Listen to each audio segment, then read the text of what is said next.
moving forward. Perfect.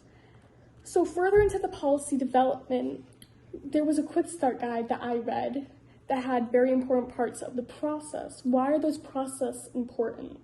So in that guideline development, we had a whole multidisciplinary team that met, including myself from the State Trauma Care Committee, and as a trauma nurse, we met with blood bank people. I had my trauma surgeon, and we all met and really developed a comprehensive guide that had to cover 5 broad categories in order for this process to work. And those were: reasons for sharing the resource had to be identified.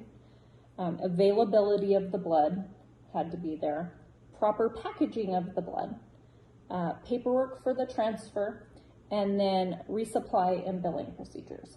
And so we created a quick start guide that really broke down all of this so that we could hand it to a lab or a hospital, and they could quickly look at this and implement it without it being overly cumbersome.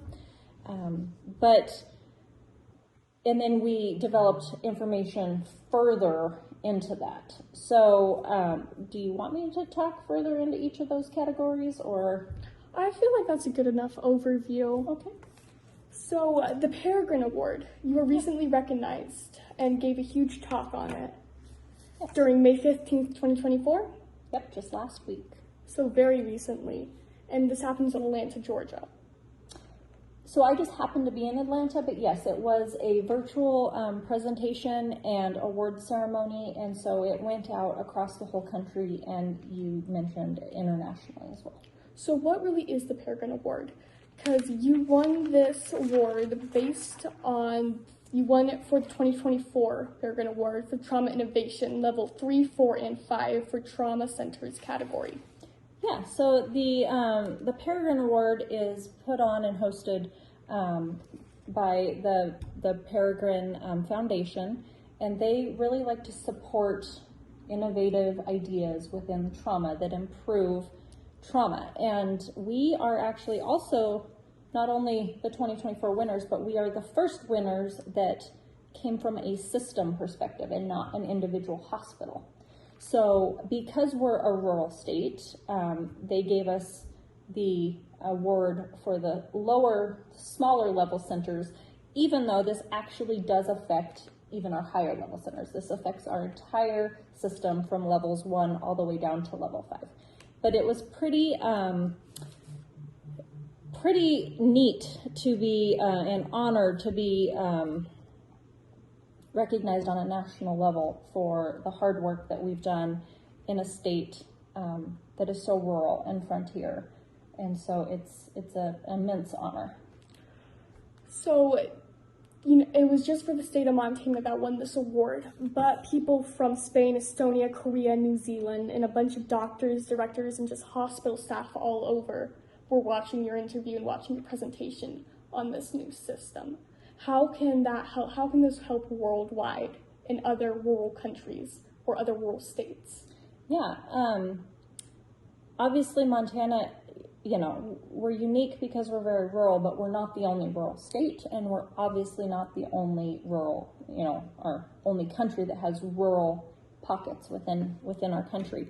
So I don't know internationally how other countries federally rule and regulate their blood process, but within our own country, you know, I know that if we can get this established and make it a normal part of our trauma care, where this is considered normal care, it will save lives, because right now a patient is not allowed to stop. In most states, you might drive by 3 hospitals that have blood, but you're not allowed to stop and pick up blood unless you've gone through this process to figure this out.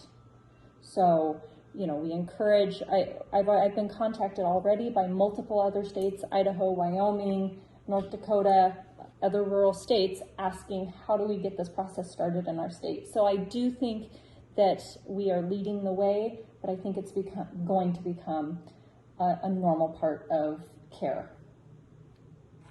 Sounds great. So, necessarily, massive blood loss is a huge part of trauma and why reason people die. Mm-hmm. Why can't there be blood in every single facility? Yeah, obviously that would be ideal. And in many states that is the case. But in our state, we have such small facilities, critical access hospitals, that have less than 25 beds. They might have 1 or 2 beds in their ER at most. And it takes a lot of money and a lot of resources in order to carry blood at those facilities. And blood, just like anything else, can expire. So you have to use it within a certain time frame, or you have to give it back to the supplier, and it has to be rotated out. So facilities that don't use a lot of blood, or may not have the funds to carry blood, don't have blood. They just transfer the patient.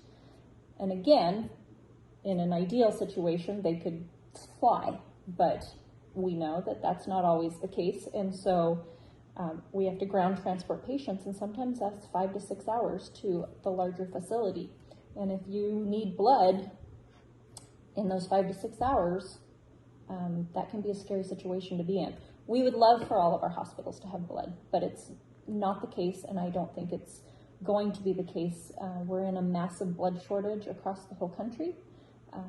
Blood supplies are down during COVID. Our volunteer donations dropped off significantly, and they haven't come back. And people